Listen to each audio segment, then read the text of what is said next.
अस्सलाम वालेकुम friends, welcome back to Top Smarties. Drama serial Girah, जहां पर राशिद बहुत ही परेशान है, बहुत रोता है।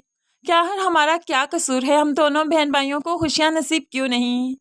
मुझे इतनी बड़ी बीमारी लग गई, इलाज भी करवाया लेकिन ठीक नहीं हो पा रहा। और उसके अलावा फरजाना की बारात आते आते रह गई, जुनैद की ही मौत हो गई। यहाँ पर तो भाई बहुत परेशान है, लेकिन वो क्या जाने के पीछे क्या कहानी है। अब तो फरजाना पागल सी हो गई, दुल्हन का दुपट्टा ओढ़े बेड पर बैठ जाती है, जुनैद का इंतजार करती है। ऐसे में माँ आई, साथ निम्रा आई, तो यहाँ पर बुकलाते हुए कहने लगी, अम्मी आप अभी तैयार नहीं हुई? जुनैद आता ही होगा, मेरी बारात आती ही होगी, आप क्या इस हालत में मेरी बारात को रिसीव करेंगी?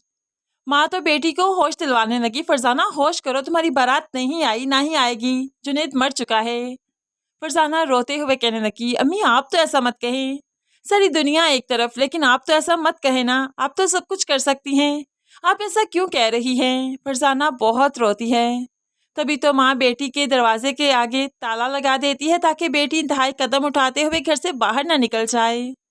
रात के वक्त फरजाना चीखते चीखते कहने लगी, मेरे कमरे का दरवाज़ा खोलो, मुझे बाहर जाना है, जुनैद आया है, मेरा इंतज़ार कर रहा है, मुझे उससे मिलने जाना है।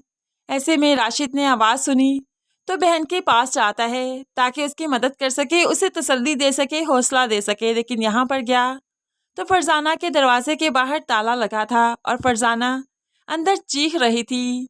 तभी तो वो माँ की ओर बढ़ा, अम्मी ताले की चाबी कहाँ पर है? फरजाना के दरवाजे के सामने ताला क्यों है? अब यहाँ पर माँ को बुड़बुड़ाते हुए जो आगे बढ़ा, तो आज माँ का असल रूप देख ही लिया और देखकर हक्का बक्का रह गया, यहीं पर ही साकत रह गया। माँ ने अचानक से जब राशिद को देखा तो आंखें फटी की फटी रह गई। अब तो माँ का सारा ही पोल खुल गया, चाहकर भी छुपा नहीं सकती। बेटे से बाहर मिलने आए तो बेटा कहने लगा, यानी कि निम्रा ठीक कहती थी, ज़ारा ठीक कहती थी, आप ही गलत थी, आप जानती है ना, मैंने उनकी एक नहीं सुनी, सिर्फ आप पर एतबार किया। ऐसे में आप ही गलत थी, इतनी जिंदगियां उजाड़ दी आपने, कितना कुछ तबाह कर दिया। निम्रा की जिंदगी खराब की, उसकी शादी को बर्बाद किया, उसकी बारात को वापस भेजा, मेरी जिंदगी को खराब कर दिया, फरजाना की जिंदगी, जुनैद की जिंदगी, सारा की जिंदगी, कितनी जिंदगियों को खा गई आप। अब तो मुझे आपको अपनी माँ कहते हुए शर्म आ रही है।